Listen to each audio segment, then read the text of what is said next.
Nigeria began its descent into madness when the judiciary became complicit in the mess. IBB is merely a poster child for the decadence of Nigerian leadership. What is it that IBB did or achieved in its time that we can commend to today's youth? On a day-to-day basis, the average Nigerian is a walking violation of law. Policemen crossed 5 state lines, entered a 6th state. From Ekiti, you enter Ondo, enter Osun, enter Oyo, entered Ogun, crossed into Lagos. But somebody has to explain the basis of my incarceration for 21 days. You have annoyed all Yoruba elders. If you live a life where you offend nobody, it will probably mean that you did nothing worthy of note. If I have annoyed anybody, it's definitely not Yoruba elders. If I die without knowing as a fact that the vote of the average Nigerian counts, then I've lived for nothing. I was 16 going on 17 at the time. A Nigerian policeman slapped me. He slapped me so hard that I had a brain reset. Every illusion of citizenship I had had before that moment disappeared. Nigeria was properly introduced to me by that slap. And by the time I was finished resetting my brain, I realized from that moment, I wasn't 17 yet, note that. I knew from that moment that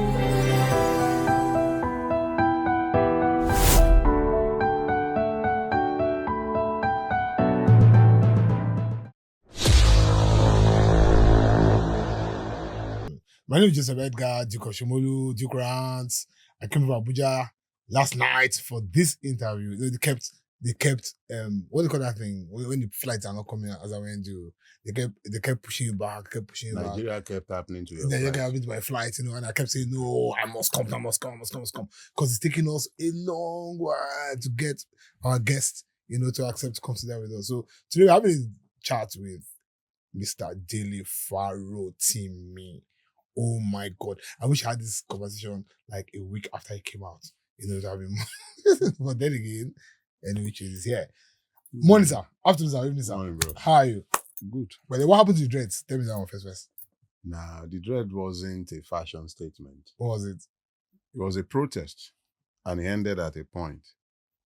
So the dread came off when it was time for it to come off. Was it like they promised you position, Labour Party or something? God Like forbid. someone have said, you need to cut this dress so that you look like. In the first place, my dread came off in 2021. February Did? or maybe it was definitely 2021.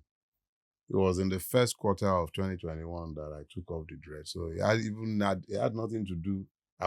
There was no B running for anything as at that time. So obviously, it couldn't have connected with the Labour Party or anything connected to the Labour Party, which I've never been connected to. Okay. So why are you? Why? Just another Nigerian. No. We're looking for trouble all over the place. Looking for trouble, it's funny. What's driving your anger? If you say me, I'm looking for trouble, what would you now say my brother Yele is doing? Who Yele down here? Sorry? Yele? Show now. If me, I'm looking for trouble, what is Show doing? Me, I'm a very mild person. No, I don't have the liver. You have annoyed all Yoruba elders. All. If I have annoyed anybody, it's definitely not Yoruba elders. But you have annoyed a very powerful Yoruba elder. Oh my God. Oh, Duke, let's be clear about something. Yes. I think it was Bob Marley that popularized the Jamaican proverb. He says the truth is an offense. It's not a sin. If you live a life where you offend nobody, it will probably mean that you did nothing worthy of note. Yeah, true. And you lived as anonymously as anyone can possibly live. True. I am not one for tiptoeing through life. I simply live. And in living, I speak to the truth of what I see. What I would say, the conclusions I would draw from the facts that are in front of me would not necessarily mirror those of my neighbors. And that is one of the reasons why I was very quick to appropriate the tag of a madman. I was usually the first, in fact, I'm sure I'm probably the first to diagnose myself as being insane. That is because my views, the things I say, the things I do not necessarily mirror those Of normal people. Of my society. Of society. Normalcy is not a function of right and wrong as far as I'm concerned. If I believe that something is the right thing to do or to say, I will do that thing or say that thing. How other people receives it is completely in their own domain. The only thing that matters to me is the veracity of what I have to say. If what I have said is the truth, how others receive it is not within my own control. But how did you distract the Oni from his major occupation of marrying wives to go and beg for you? Beg for me? Yeah, I had beg for you. No, I don't know what Oni did or did not do at Chief Afe's residence. I don't know what relationship they have or do not have. I do know one thing as a fact. The last time I had any communication with the Oni of Ife was before he became the Oni. So are you saying they meant to do all of that without your knowledge, without your permission, without your... The question is, all of what? What we saw. I don't know what you saw. I didn't watch anything. The only thing I know is I woke up, I think it was a Monday morning, and I learned that there was a visit by the Oni to Areafe Babalola, and that at that meeting, which was, I think, pretty late in the evening, Are was appealed to by the Oni and other Obas. If I have committed an offense for which somebody needed to go and beg on my behalf, I would imagine that at my age, the person who is begging on my behalf would ask me, at least in Yoruba's language, they say, Kilori lobe, to fi waro owo. At least I should be asked. But nobody asked me anything. Till today? No. Even after the event that came back? Look, Edgar, I'm a Yoruba man. Obviously. One of the first tenets of Yoruba culture is that ejola nko, baba enikan okin koja. You learn how to state your case before you learn how to even be. Nobody learns to fight. I am not going to criticize the Oni or anyone who goes out of their way to find peace where they believe that there is strife. So I'm not going to condemn the Oni or anyone who decides to go and have a word with Chief Afe Babalola. That's completely within their right. I think it's the Bible that says peace unto the peace lovers. Those who make peace. I am not going to stop anybody who wants to go and make peace, but I am saying it emphatically without any hesitation or ambiguity of any sort.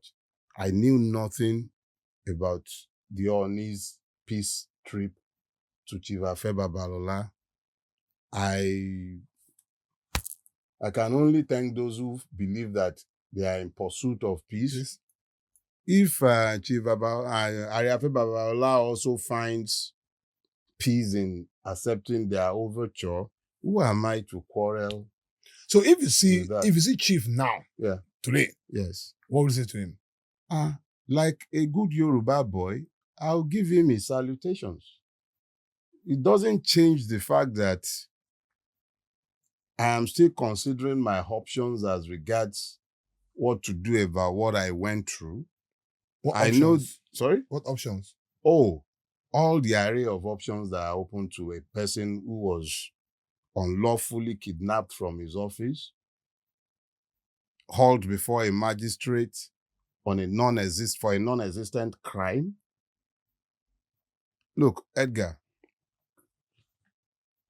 when your studio here in Ikoyi, if you went and lodged a report against me at the police station here in Ikoyi, and the police in Ikoyi decides that they're going to arrest me, they would have to come to the police station closest to my residence. Yeah, as it's done. And then in that police station, they'll incident it. Yeah. And a constable from that police station will follow them. And I'll then be arrested. Right? Policemen crossed 5 state lines, entered a 6th state from Ekiti. They entered Oshun. Oshun. No. Ekiti, you enter Ondo, enter Oshun, enter Oyo, enter Ogun, crossed into Lagos. You were busy arresting. Look, we'll deal with the nut and bolt of these when the time comes. But somebody has to explain the basis of my incarceration for 21 days. How was your experience inside? Oh, that was a pleasant one. It was the most pleasant. Did they allow you conjugal visits? my wife wanted to come like almost immediately. She was anchoring to come about the road is a horrible one, and I was insistent on getting her not to bother to come down. Look, what I find is that God prepares you for everything you go through in life. I was in a cell with 10 others, making 11 of us in the cell. And that was merely reminiscent of my days in secondary school. The restrictions that comes with incarceration was also not much different from the kind of restrictions you got in hostels and everything. And then I prepared my mind for it forever. You can't do what I do, live in a country like Nigeria and not expect the very worst. Yeah, but me, they fear the thing. Why they fear him? Now, human beings, they there. You know, the first question you need to do is the first thing you need to do, Edgar, make sure that whatever you are fighting for, you fight with the truth as your weapon of choice. In fact, not just your weapon of choice, as your singular weapon. Once the truth is your singular weapon, even the moments you will spend suffering one inconvenience or the other, you will find comfort in the knowledge that is only for a season. All the time I was in prison, I knew it was only for a season. That was why I could with boldness tell those who were asking to go and beg on my behalf that if they dared, I went as far as to lay curses on people. Yes, I remember telling one elderly person who came to me that that is, whoever begged on my behalf will not reap anything good from their children. Okay, but I've heard people say that some of those things you said in that book were that you cannot substantiate them. You see, when you live in a society... That's your colleagues, though. Yeah, when you live in a society as Philistinic as the one that we have evolved, where people have scarce regard, very scant regard for the truth. They look at the truth, but they must continue to deny the evidences of their own highs. I wrote a book. I did not sit down in a beer parlor. I have said this multiple times. I wrote a book. I made assertions in the book that I wrote, but I did not pluck assertions from the sky. I have said continually that the proof of everything I said in the book is right there in the face of the court. I'm not talking about something that I have to go and bring from somewhere. We are all lawyers. 2 + 2 = 4. Law can be an exact science. And in this case, I dealt with exact science. Survey-based facts. Settled positions of the court. Settled positions of the law. Anyone who has read the book and still comes out to say that I am required to bring some proof, just look at the person and ask them if they really read the book. Because why I'm being careful is because even though I can answer your questions, I'm being careful to remember that even though I've not been given a lot of the facts in the different multiplicity of suits that have been filed, even though the criminal elements of my persecution has been removed, I am still conscious of the fact that some cases are still ongoing. Okay. So when it comes to people saying I should provide evidence, I say without equivocation that such persons are either being deliberately fraudulent or they're just trying to divert attention. The book is or they're being all comedic. the evidence I require. Okay, so let me say something here now that is, I don't use the word baffling. So when I had my own issues, when I got the same letter you got, you get. I didn't get any You letter. didn't get a letter. Oh, No, I didn't get my any own case letter. better, but okay. So I got a letter. Do you get? And I called somebody, a former minister, and I said, "See what's up with me." And he said, "Oh, Edgar, don't take this lightly." Oh. And then he told me exactly what would happen to me. Do you get? Step by step. Do you get me now? Step by step, But because me don't get that kind of mind now, me don't run go beg, that kind of stuff. But when that happened to you, you get, it was exactly as that man told me, word for word, that happened to. So I was following it. You get exactly. He had told me that they will take you to a far-flung magistrate court. They will remand you for 21 days. The man told me. Do you get me now? So, and it happened to him because I remember you called me a day before they took you. Yeah. Yeah, you come. I was in Abuja. And I said, but mo go beg. You not said no. You're not going to beg. I said, okay, well, you get mine. Do you understand me? So, what hope is it for us in this country under this kind of thing if we cannot rely on the judiciary? Look, Nigeria began its descent into madness when the judiciary became complicit in the mess. When you look at the Nigerian judiciary today and you understand that it is completely reflective of the society in which it functions, then you begin to have an understanding of just exactly how difficult our positions are. The persons who sit in the judiciary, they are Nigerians like me and you. Yes. Open to all the temptations of every other Nigerian. True. They are as prone to, oh, I know the mother. Oh, I know the dad. Oh, we speak the same language. Oh, we worship in the same church. Oh, we're in the same coven as me and you. They were appointed by the same corrupt politicians that me and you assail on a daily basis. And we expect them to be different from the society that has produced them. We as a collective must come to the understanding of the fact that our society would only be saved when we acknowledge where we are and what is required to change the trajectory of our country. When we talk about hope in a place that has become as hopeless as our country is today, because the Bible will tell you that something is the substance of what you don't see. That's faith. Abi? Now, when you talk about hope, and we're not talking about hope in the abstract, it's got to be based on something of substance.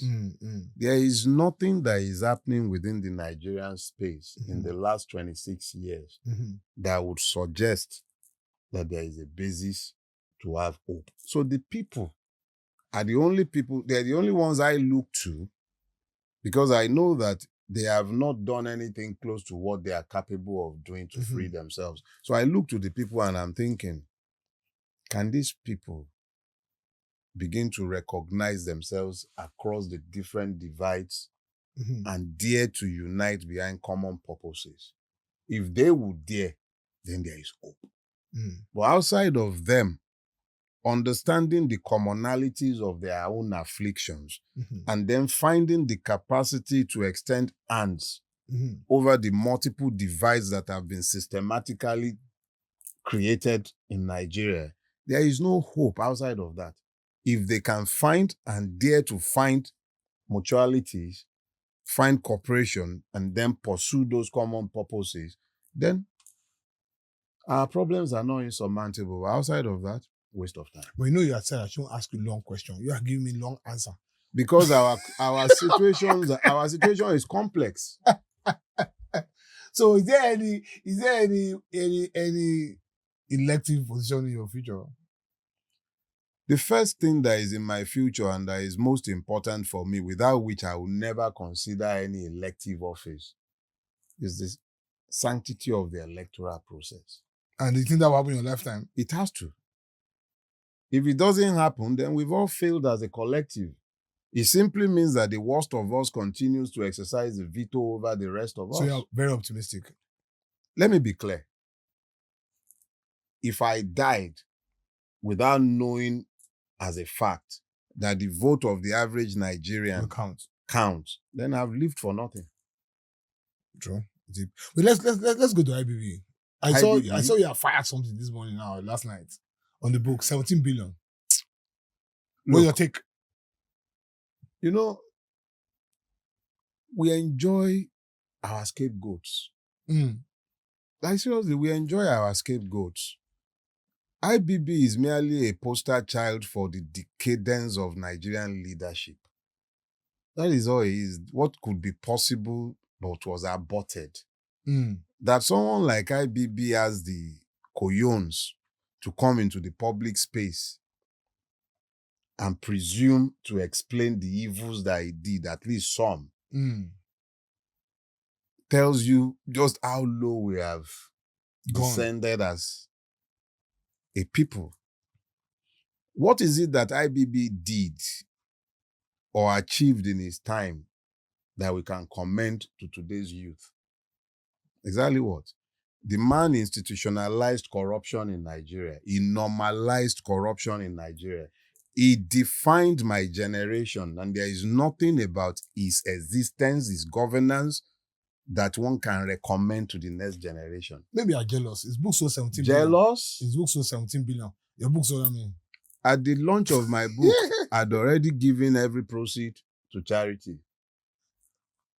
IBB spent his entire lifetime stealing this country blind. Those who have 17 or whatever billions to give to him are reflective of who he is as well. They are his people. But do you think Tinubu lost an opportunity? Because that's what I think. Tinubu. No, I'm coming.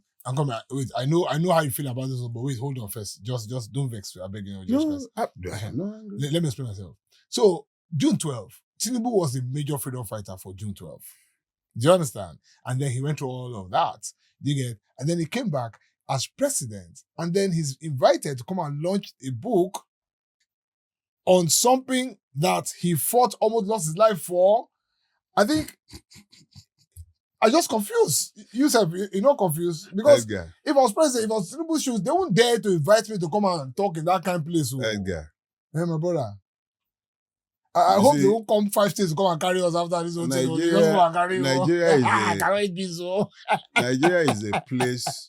Nigeria is a country of many contradictions. I'm telling you. The same person to whom you would ascribe the fatherhood of democracy is the same person who subverted the will of the people in 2023. And then you're asking me why he would not go and eulogize Babangida. His grandfather. In the career. How is one different? How is one different from the other? Yorubas have this proverb. They say, "Ba olobo esho riti no ki oshe."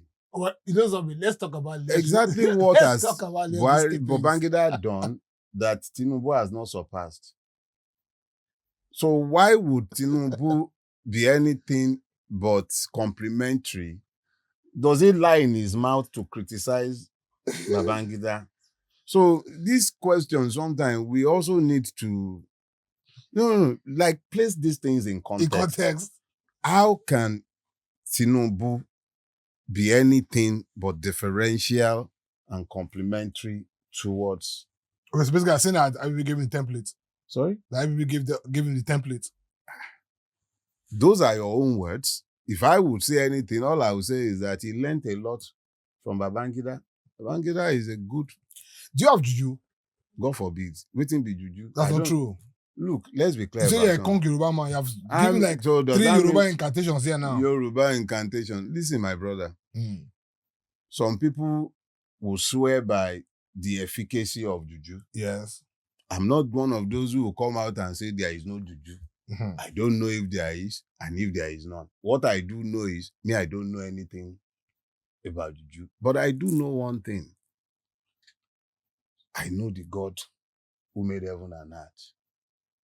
I don't need a pastor But that's and what imam. that's what all of you say. I've asked everybody that Mhm. gave this question. Is the same answer? Everybody knows what they are doing in their secret places. Mhm. I know that when pressure comes to me, that God that I don't know his face, Mm.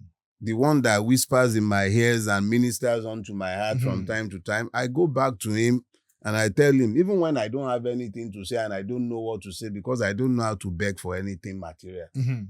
I'll start doing, that mumbo jumbo that we do in Christianese. I start speaking Christianese, rababa, kaka, kiki, kiki, kiki. You understand?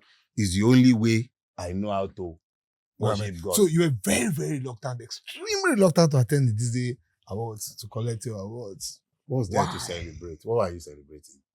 Titan. What is Titanic about anything? But If anybody needed to be celebrated, it was the Nigerian people. And it was out of deference to them that I eventually persuaded myself to attend so that I might be able to say thanks to the Nigerian people. Yeah. I'm not cut out for me. I like having my party in my own little corner. I can be in a room by myself and have a party. So when you invite me to those kind of places, I'm already reticent about attending. And then I got there and it was like a jamboree. I could barely find a seat for my wife. So after like 5 minutes, at least I knew as the fact that you saw me there. So I took a picture with you. So it was easy for me to tell people later I was there. Go and see Edgar's page. You see the picture I took with Edgar and Moody that I was definitely there. So don't tell me I didn't come. And that was it. So did they interrogate you when they carried you to Ekiti police? Interrogate? There was my brother. Nigeria is a very interesting. Did they beat you? No. They did beat my staff. Oh. And that's on camera. So that, yeah, they beat my staff in the office, but nobody touched me. But were they mean to you? Well, initially when they were busy congratulating themselves about bagging the antelope they came to Lagos to hunt, they were busy they were busy congratulating themselves and phoning their superiors and sponsors to let them know that they are finally bagged their quarry. But after the triumphal nature of my capture had worn off, they calmed down. At the end of the day, the Nigerian policeman is as much a victim of the system as the person that he came to bag in Lagos. Yeah. By the time we were getting to Ado, in fact, by the time we were in Ibadan, they were offering me food. I was the one who wouldn't eat their food. They were generally decent fellows. So did they recognize you in prison? The other prisoners, did they recognize you? Oh, I think what has happened is that God had taken the prison for me before I got there. I know those who are atheists and non-believers will find that difficult to believe, but I say this to you. Every last person in the prison, in fact, they couldn't have been more deferential towards me. They were nice. They were very strict because of what Bobrisky had done in Lagos. The prison officers were generally fearful of offering any kind of assistance. Yeah, they were very, very, very particular about enforcing the rules. But even in enforcing the rules, they remained human and they remained very humane. I must say that for them. They work with very impossible conditions. Yeah, I didn't have any problem. Both the prisoners and the prison officers, they were very decent. So how was your first night? I slept like a baby. Are you sure? Because my first night... But the first night was with the police, remember? Yeah. No, your first night in prison. In prison, I slept like a baby. How so? How so not? Oh. I think it was Ahmed Gabriel. He said, there is nothing softer. There is no pillow softer than a clear conscience. There's no pillow softer than a woman's bosom. If I didn't have a woman's bosom, my wife was not available. All I had were a few bundles of clothing Close to your put over my head. underneath my head, and I slept. I'm telling you, Are you serious? I slept like a The baby. first day I ever entered the same my life, I cried like a baby. I Crikey. cried the whole day. Because I say you don't understand, Edgar. You not I cry. had been waiting for that moment for over 40 years of my life. Wow. So how could it now come and I'll be crying? But under the circumstances, was it painful? Painful? Look, Edgar, go and take your time. Go into my first book, Do Not Die in Their War. There is a chapter there. I think it's titled, I Received Sense. I was 16 going on 17 at the time. A Nigerian policeman slapped me. Wow. He slapped me so hard that I had a brain reset. Every illusion of citizenship I had before that moment disappeared. Nigeria was properly introduced to me by that slap. And by the time I was finished resetting my brain, I realized from that moment, I wasn't 17 yet, note that. I knew from that moment that I'm not a citizen. That Nigeria does not have any respect whatsoever for that thing they call the rule of law. No. So the moment I internalized that knowledge, I also weaponized my own brain and came to the knowledge of the fact that I must prepare for the worst that Nigeria can throw my way. So by the time, and I also knew that there was no way I was going to find accommodation for that oppression. So I've lived a life where I have continually either avoided Nigeria or confronted it in a manner where the conflict was limited. So by the time this conflict graduated, I became prepared, whether for imprisonment, death, economic ruination.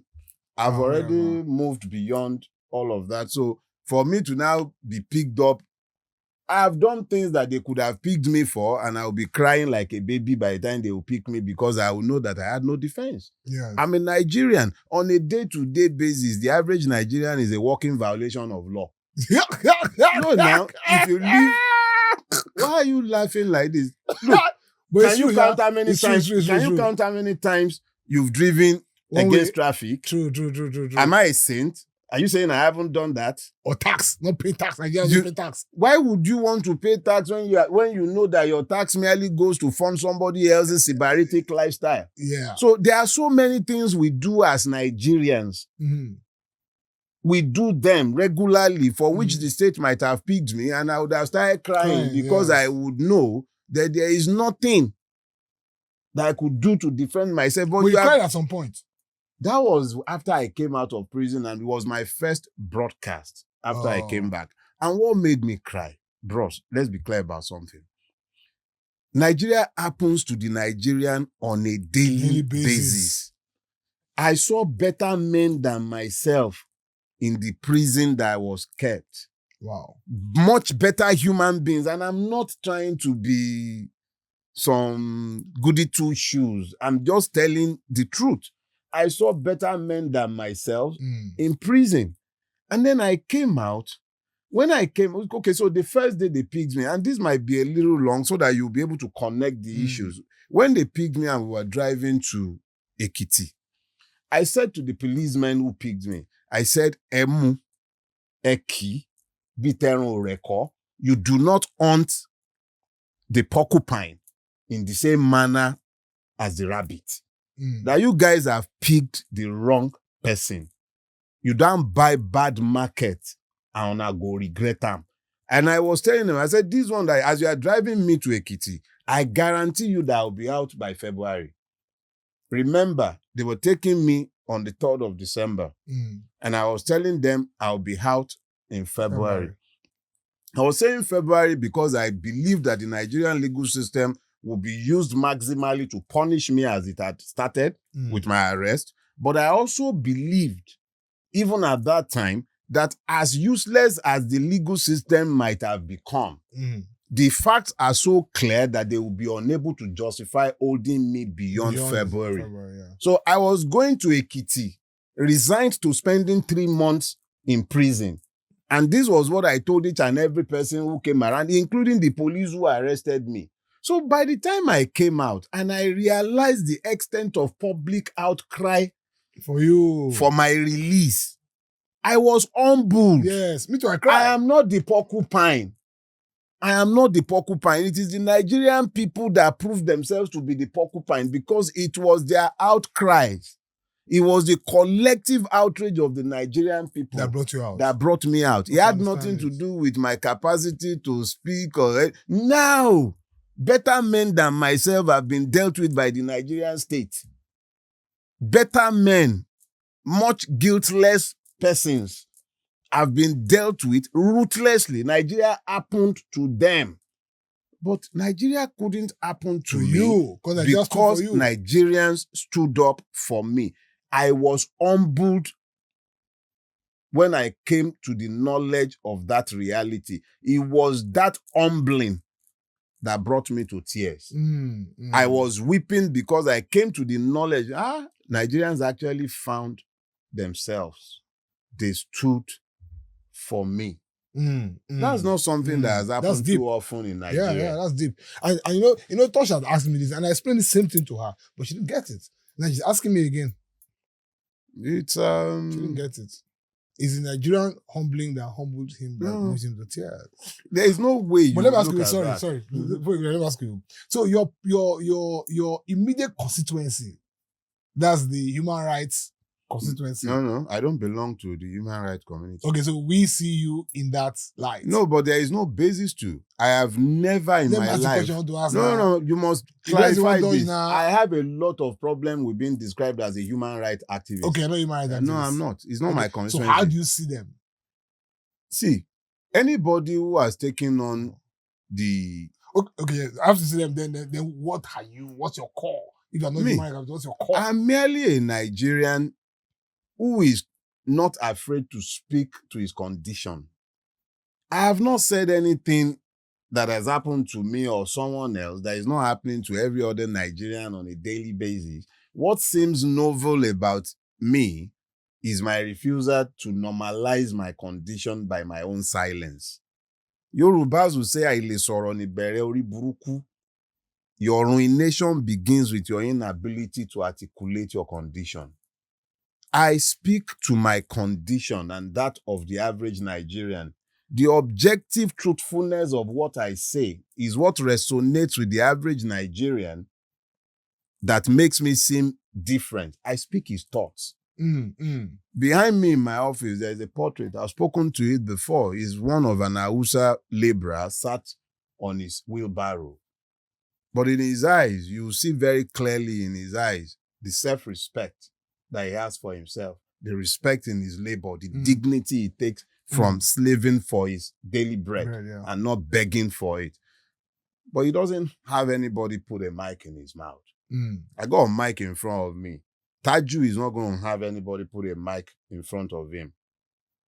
Rebecca will not have anyone. Chinedu, Kunle.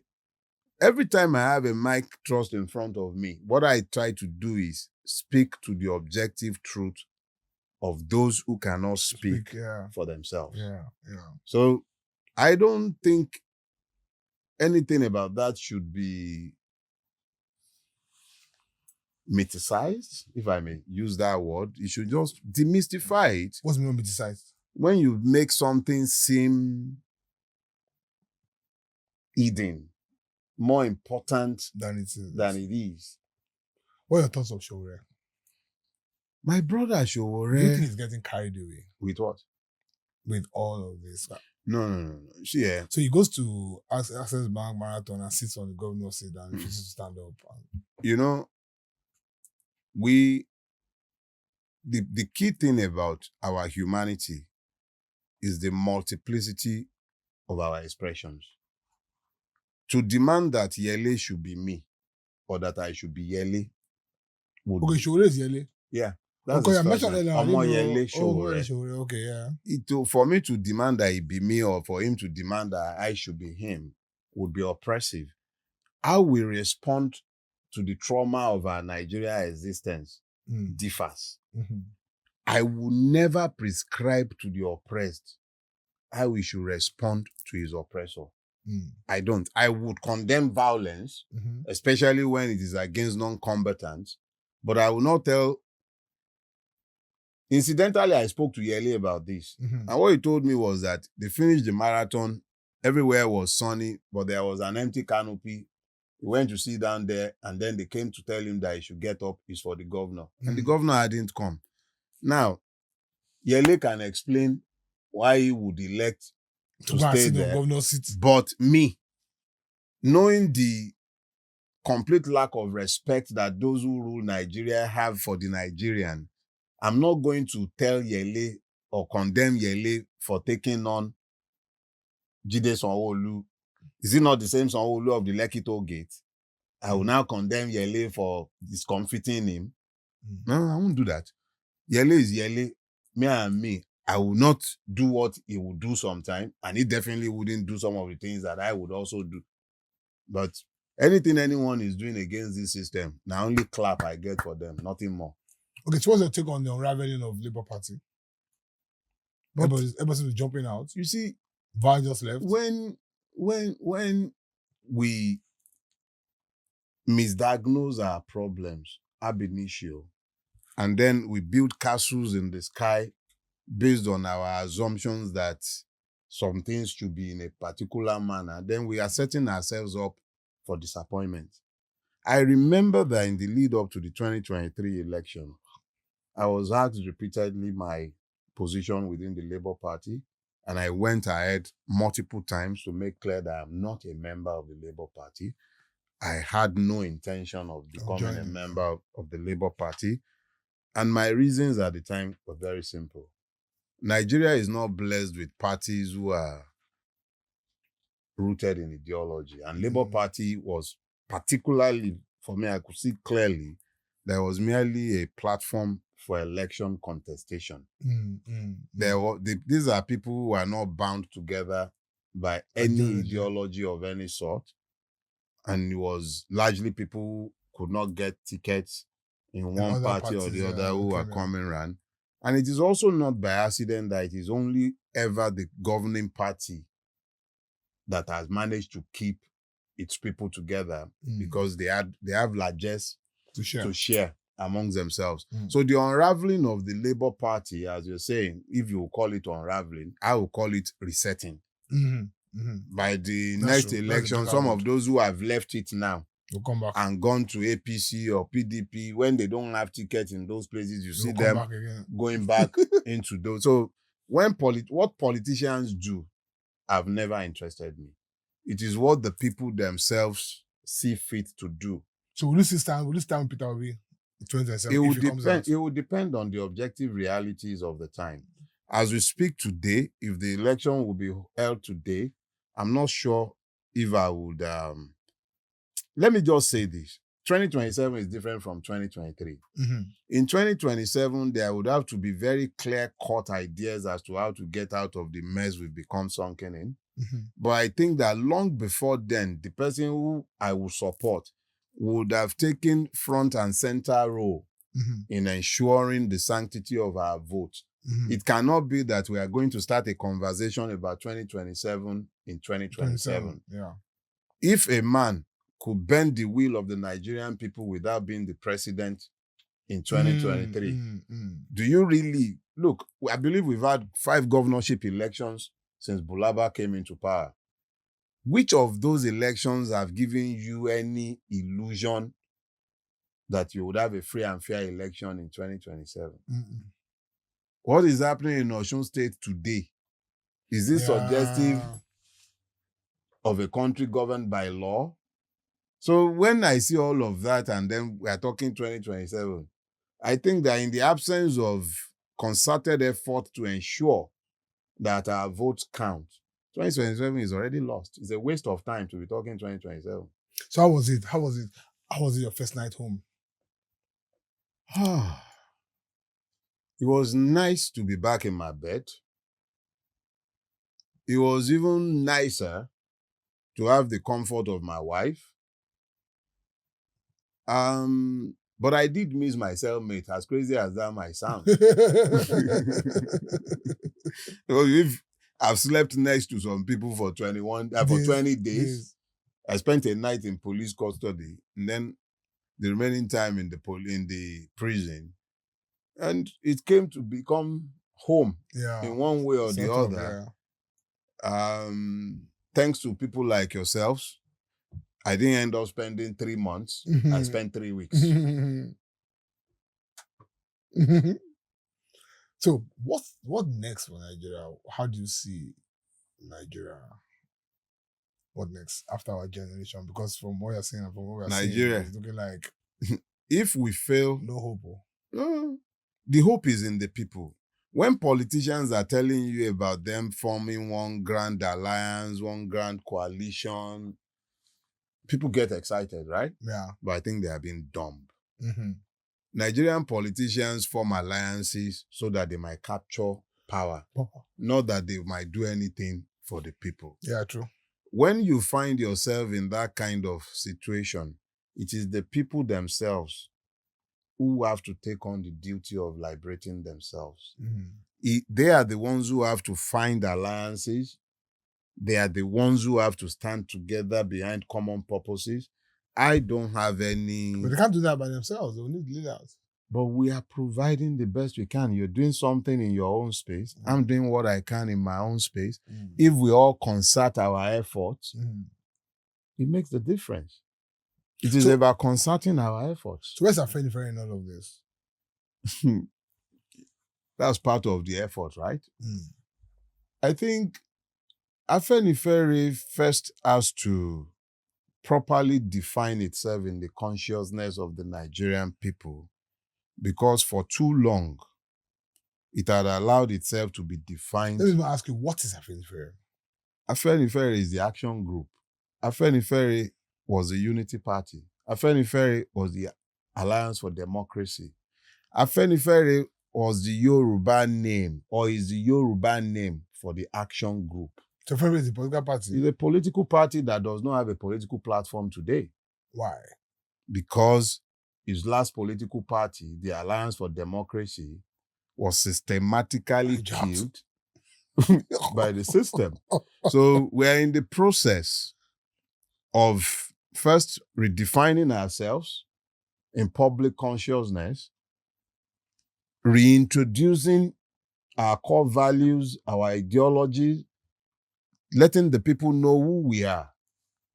Afenifere governed the Western region, was the opposition in the Eastern Region Assembly, was the opposition in the Northern Region Assembly, was the opposition in the Federal Parliament. And that is the party they will call a tribal party. But we don't know that. Sorry? That's part of, it's not your fault that you don't know. The Bible says that who light a lamp and put it under a bushel. That is the error that we have made. For years, we've allowed our enemies to define us in public consciousness. It's part of why I'm excited about the role I've taken. I'm excited about the role I've taken on, because it is important. It is very, very important that the people are reminded of the fact that... So are we going to see a party? We shall see in due course. Okay. So you are still a strong advocate for federalism? The only reason Nigeria exists today, the only reason it came into being at all, is because the constituent parts agreed to come together as a federation. Azikiwe wanted a unitary system. Sardauna wanted Nigeria broken up. Awolowo offered federalism as a middle of the ground position. And the two others agreed. The minorities were still concerned. That was why the Willings Commission was set up.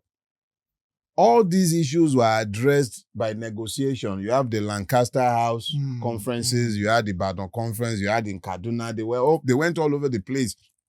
Between 1951 up until independence in 1960, the federal system that became the foundation of Nigeria was a negotiated agreement. So as far as I'm concerned, the further we've walked away from that agreement, the closer we've walked into the madness that Nigeria has become today. So I would believe that the path to a future suggestive of sanity would have to include an embrace of federalism, Federalism. which we don't have again.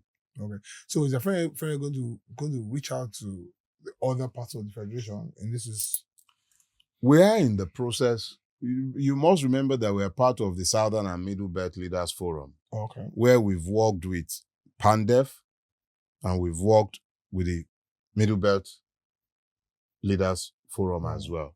So we worked with Ohanese. So if you say that Nigeria has 6 zones, we've had a collective of at least 4 that we've worked But with. all this are not feeding into the separatist You see, agenda. the only thing that is causing the separatist agitations in Nigeria is the complete absence of citizenship. The only reason the Igbo man, who is essentially all over Nigeria, trading everywhere, coexisting peacefully with his other ethnic nationality, the only reason he would desire a Biafra is because he's marginalized in Nigeria. The Yoruba man that is demanding Oodua Republic is also because he believes himself marginalized within Nigeria. So you find that the reflexive position of Nigerian victims have been, I want to go. Let me go.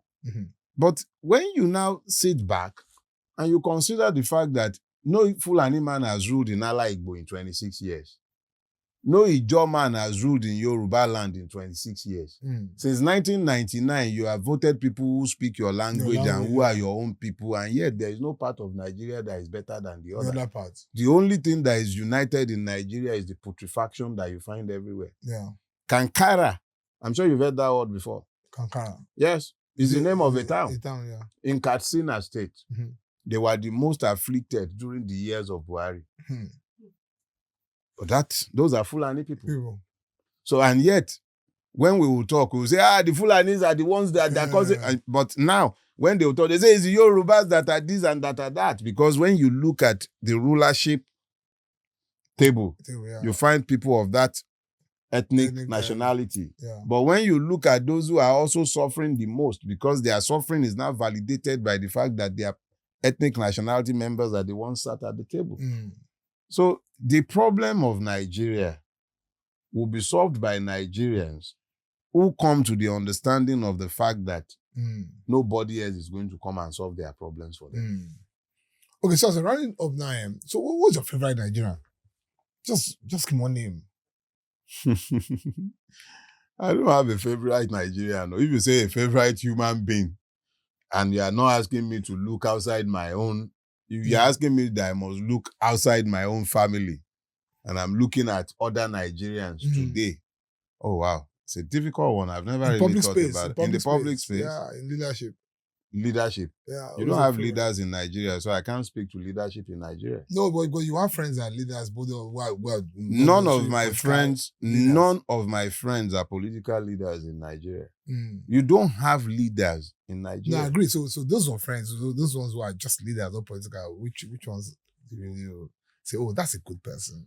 There are many good persons. I say, you are a good person. Apart from me. Oh, Charlie Boy is a good person. There is Pastor Sam Aedogmo, for instance, fantastic human being. Yeah. When you can speak to persons who are making differences in their little ways, corners of the world. Yeah. In little corners of Nigeria, you find people struggling against the grain to make a difference.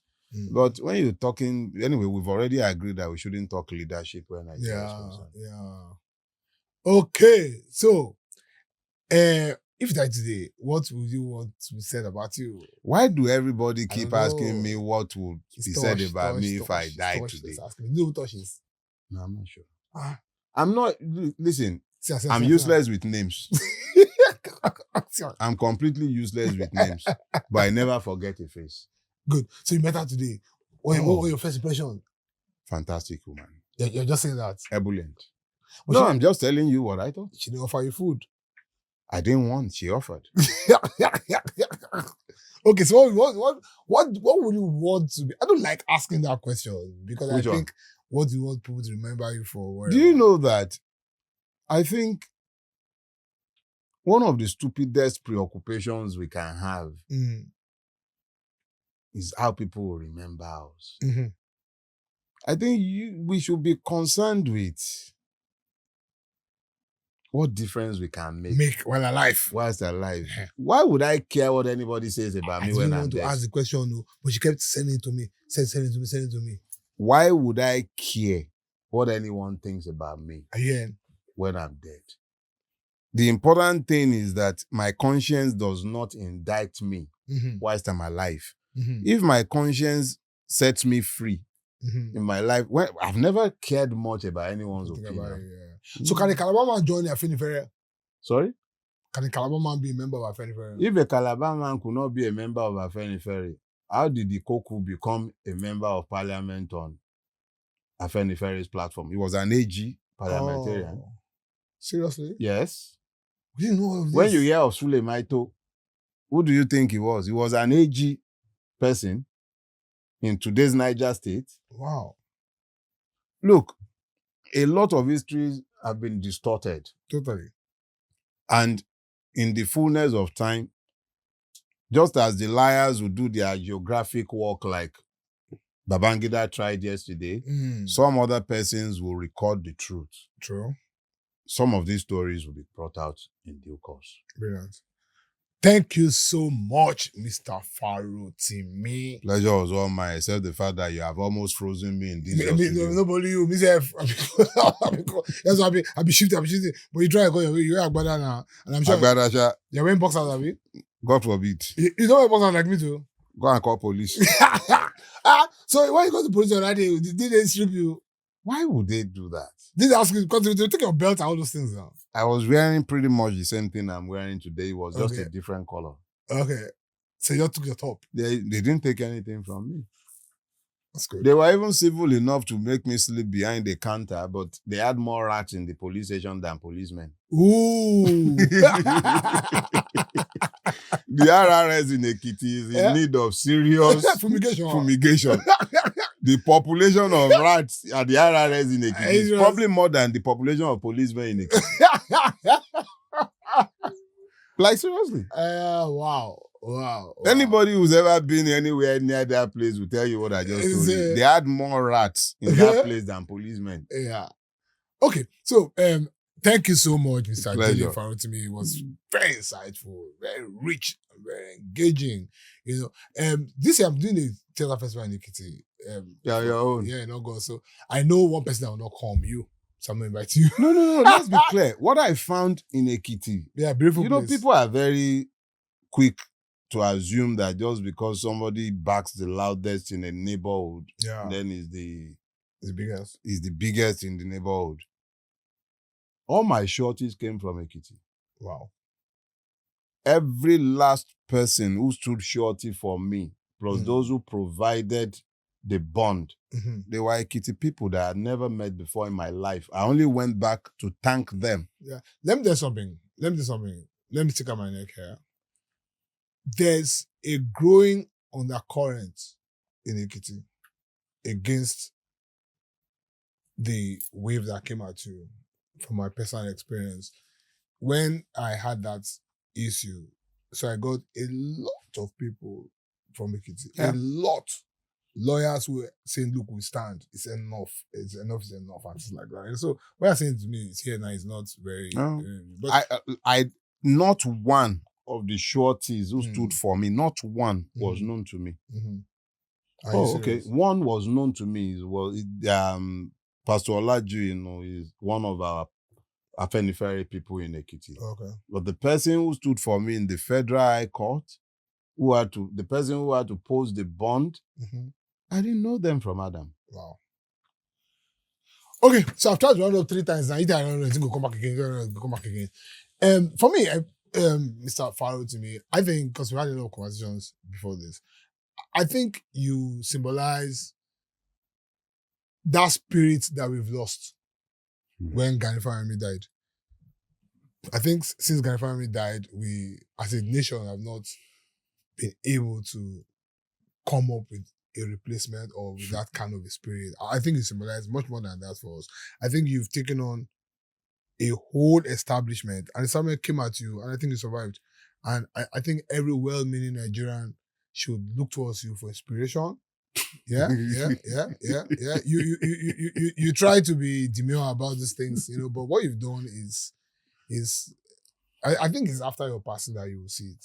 If I don't pass, I won't see him. No, you know go see him, but people will go after you go see him. I'm telling you. Don't worry, I'm not in telling any you. hurry to go anywhere. I tell you this thing. I say, Rosa Parks, all she did was she just refused to stand up. Do you get? Throughout her lifetime, she was not heralded. Do you get? But till today, we are still seeing the implications of that little this thing of refusing to stand up. And then that Chinese man in Tiananmen Square, he wasn't even involved in the other wahala now. Remember that Chinese man was saying he just went grocery shopping. He don't know anything. He wasn't concerned. He just saw armor tank chasing people. He stood there. The armor tank go like this, and that was the symbol of that struggle. That's what I think you have done. That's where I think you are. That's how I think you have immortalized yourself. Thank you so much, Mr. Farotimi. Thank you very much. God bless you. And thanks for your kind